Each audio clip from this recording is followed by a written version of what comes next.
What is up, YouTube boxing family? It is K right here. I'm back with another good video for you guys today. Yeah, let's get right to it, man. I figured I'd make this video aimed towards Mr. Errol Spence. I'm basically just gonna make up the case of why everyone is picking Terrence Crawford over Errol Spence. If this fight was to be made, theoretically speaking, and why people think that Crawford's abilities can defeat Errol Spence. And I don't know, man. I think based off of how this fight really goes down, I think Errol Spence's skill set is way more deadlier than Crawford's skill set. When you look at the style matchup, Errol Spence, he's mostly a come forward, walk you down, defensive inside pressure fighting southpaw. And Terrence Crawford, he's a very, how should I say, he's a natural unorthodox fighter that focuses more off of his back foot to keep a fight competitive, but he is not as active doing it because he's slower, being older. But on top of that, Terrence Crawford does not hold, the same destructive abilities as Errol Spence. And when you look at the style matchup, it seems like Crawford, he does not really be facing elite level welterweights. And people want to say, yes, he does, because he stopped almost 9 out of his last 10. I don't know. People say Crawford stopped every single welterweight that stepped inside of the ring, but I find that hard to believe because, these are not top level, fighters in their prime. And Crawford, he obviously used, the mechanism of trying to age out, the fighter, or to wait until a fighter is vulnerable to get a potential victory. Versus with Errol Spence's matchmaking, his matchmaking is a lot more aggressive, and the matchmaking that Errol Spence had went through for the PBC, that matchmaking was a lot more, how should I say, it was a lot more competitive, but that also got Errol Spence to the point where he's at right now, where people say, oh, he's not that good, blah blah blah. Errol Spence is just, a one-dimensional fighter. But it's like people don't look at the intangibles that Spence carries, and they just shrug over that because they think Errol Spence is just this type of guy where, he doesn't make adjustments, and he's not, intelligent enough to figure out a style like Terrence Crawford, which is very stupid on any dumb casual boxing fan's point of view. Of that mindset.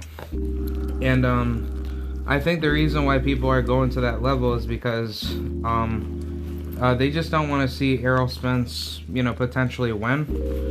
And I think the reason why a lot of these major boxing, former, all-time great, fighters like Sugar Ray Leonard, James Toney, Roy Jones Jr., all these weird-ass people picking Crawford over Spence is because, they just don't like Errol Spence. I think it's because that they see, the level of work that Spence is putting in to be a great fighter, and they just don't appreciate what Spence is doing because they never got to that level before in the welterweight division or in their respective divisions. And the only reason why EJ is hated for who he is, mainly because, he's a unapologetic, black man too.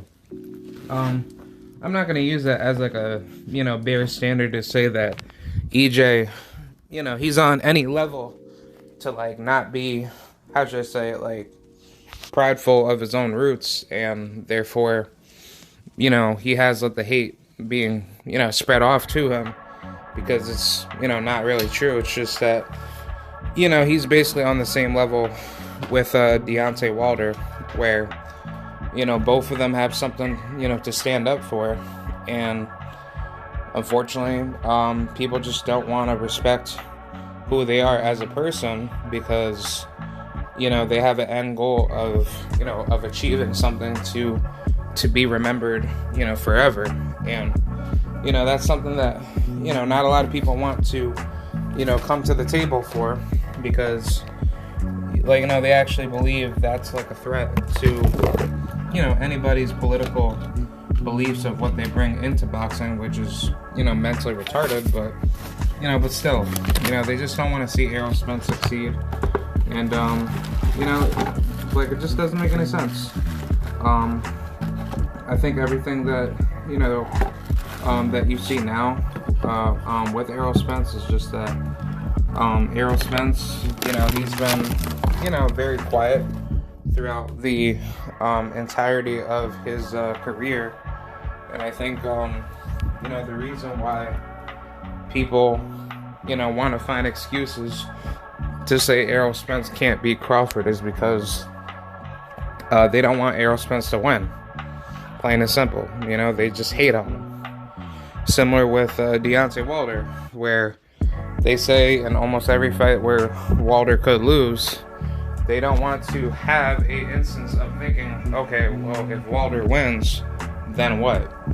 It's like people just don't want to be honest, with a fighter that they don't like, but yet you have to respect their skill set at the end of the day. If you're not respecting that, then your point of view doesn't make any sense to begin with. But either way, I think Errol Spence's reputational hate that people be giving him is pretty stupid.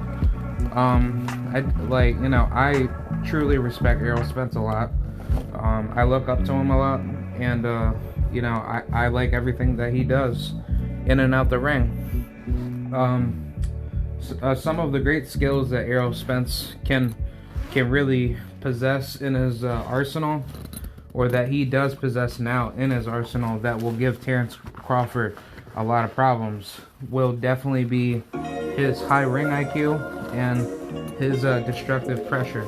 I think that's just going to make the whole fight look a lot more different when Crawford actually does get hurt, in the fight.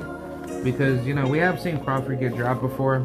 I think that, when you look at Crawford's dog, I don't think that's going to save him in a fight with EJ.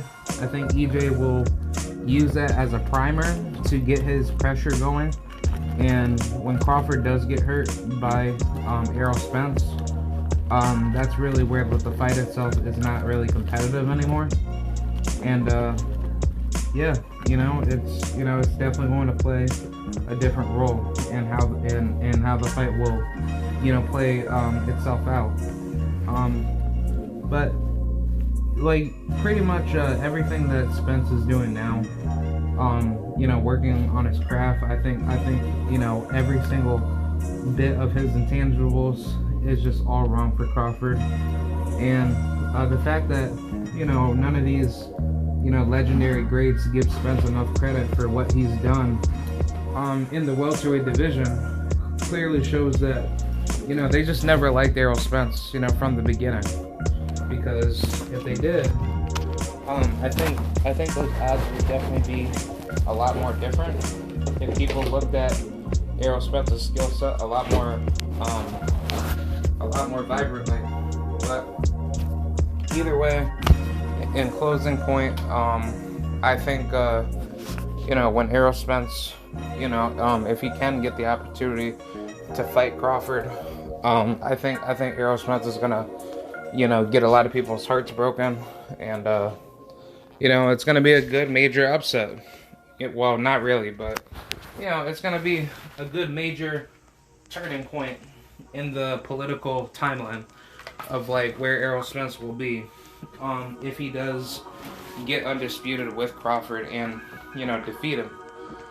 So I think Errol Spence and Crawford, it should be bound to happen. I hope it does, and hopefully we can get the fight maybe by December, or I'd probably say January. I don't know you know, what the projected date would be. But if Crawford, if he can get more pressure applied onto him, where, you know, he needs to take this fight, or else he's not going to get any other big, you know, big money fights, then I think if I'm Crawford, you might as well fight. Yeah, you might as well fight Errol Spence, because, you know, you have nowhere else to really go. So that's pretty much it. Let me know what you guys think about, you know, how Errol Spence is being treated by all the, you know, all-time greats. And yeah, that's pretty much it. So I'll see you guys later. Have a good day, and salute to the mighty LDBC and TWT. All right, I'll see you guys later. Bye.